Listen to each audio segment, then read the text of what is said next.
اهلا بيكم اعزائي المتابعين، فيديو جديد لقاء يتجدد بحضراتكم. النهارده معانا موضوع متعلق بنادي الزمالك.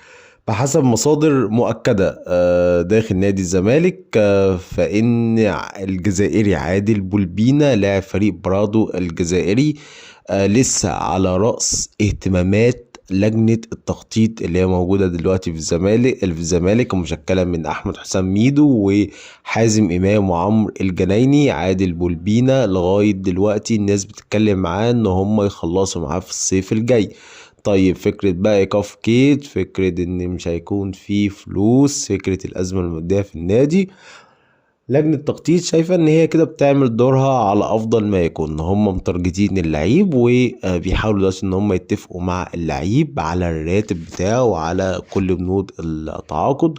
بيتفقوا مع النادي الجزائري صاحب النادي صاحب النادي الجزائري ده رجل اعمال، هو صاحب النادي اصلا، يعني النادي ده بتاعه، فبالتالي راجل يعني بيبيع حاطط رجل على رجل.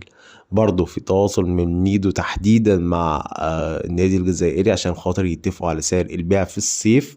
لكن عادل بولبينا من اهم الصفقات اللي هي في راس لجنه التخطيط، هم عايزين يجيبوا الزمالك باي طريقه. واللعيب في الصيف ممكن جدا تشوفه موجود في الزمالك لو توفرت السيوله الماديه.